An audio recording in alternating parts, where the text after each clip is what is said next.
So, Ken from Chicken Genius is actually quitting YouTube. This sucks. I mean, I'm at home, as you can see. I wasn't even planning to make this video, but we have to talk about this. This is really sad. Now, I watched this video.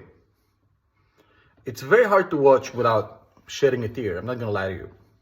I got emotional because the things he talks about are real. Now, Ken is actually the real deal. He's one of a few. He has money. He doesn't need YouTube. He's a millionaire.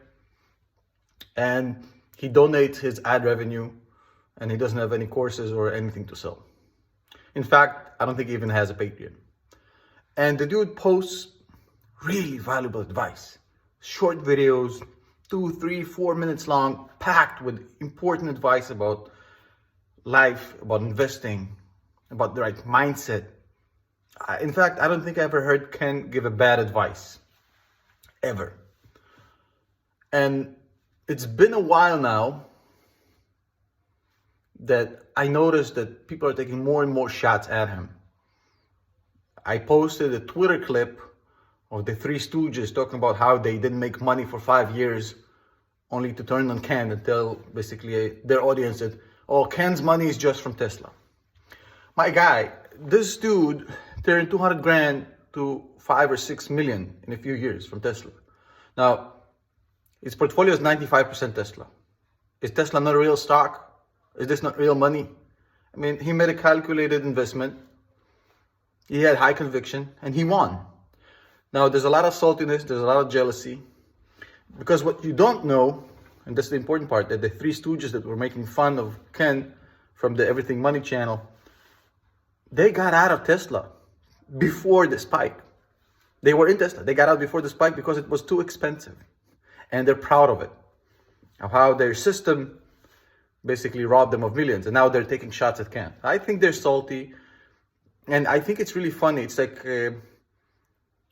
Ken is pretty much kind of the GOAT of the YouTube investment community. So you see him playing on the court like a LeBron.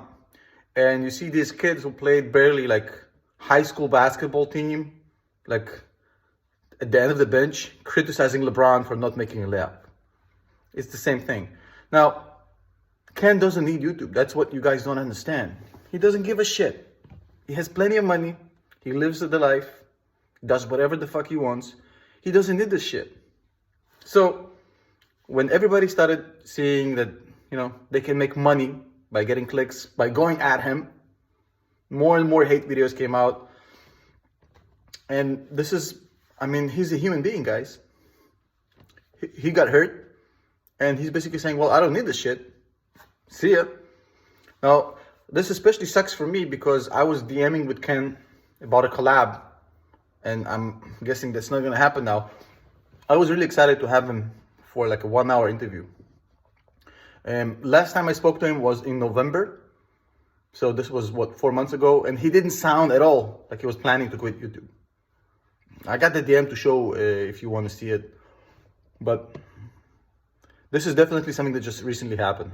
Look, Ken, if you're watching this video, I love you, my brother. I pray you change your mind.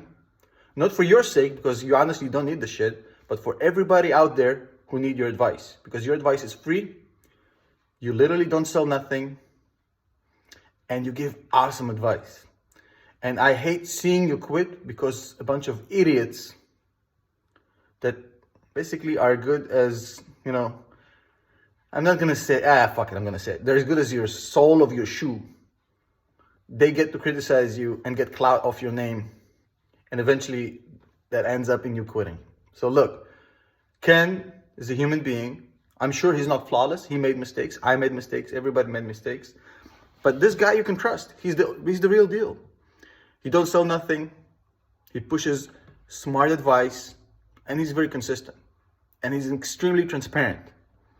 Now look, I don't sell a course, but I have a Patreon. So maybe I'm in the category that needs the script. Maybe. But I feel like my Patreon, if you're there for stock advice, God help you. Because my stock advice and my predictions have been horrible. There's no two ways about it. I have made whole videos talking about how I made a lot of mistakes. So, I make videos, and I think why my audience is with me is because I'm a voice that's not dependent on anything. I don't have an editor. I don't have a boss. I don't have sponsors. The only sponsors I have is you guys paying my Patreon membership and ad revenue, so I can say whatever I want. So people know that I'm not perfect. I'll make mistakes. I'm not the world's best analyst, but they're there because they know it's the truth. I'll speak my mind and I'll speak my opinion without any inhibitions, what they can't get on mainstream media. Now, I don't sell a course for the precise reasons that Ken pointed out. How can I sell a course to you guys, even though, if you sell a course, you can make millions per year. How could I sell a course knowing that what I'm teaching you isn't a guarantee of anything? The best people, like Ken said, in the world that do this, they don't sell freaking courses. Simple as that. That's why I don't sell a course, and why I will never sell a course. And, last night, my patrons and I watched a Russian film together, and I narrated it for them. And we have Zoom calls and we have fun. That's pretty much the essence of my community. Like, my paywall isn't about content. It's about, hanging out with me and doing fun stuff. But again, maybe I'm part of this as well. Maybe I also need to consider the way I talk about the stock market. But the thing is, I'm just going to end it here. If you care about how the financials/stock market YouTube community looks like, you have to make an effort to convince Ken to stay. That's all I got to say about it. Write him, DM him, send him a text, whatever you can, a pigeon, a male pigeon, throw out water in the ocean. Ken, please don't go. The community needs you. And if you guys share what I think here, which if you watch my channel, you probably do, reach out to Ken, let him know we love him, and we definitely don't want to see him go. But the other 3 clowns, they can go.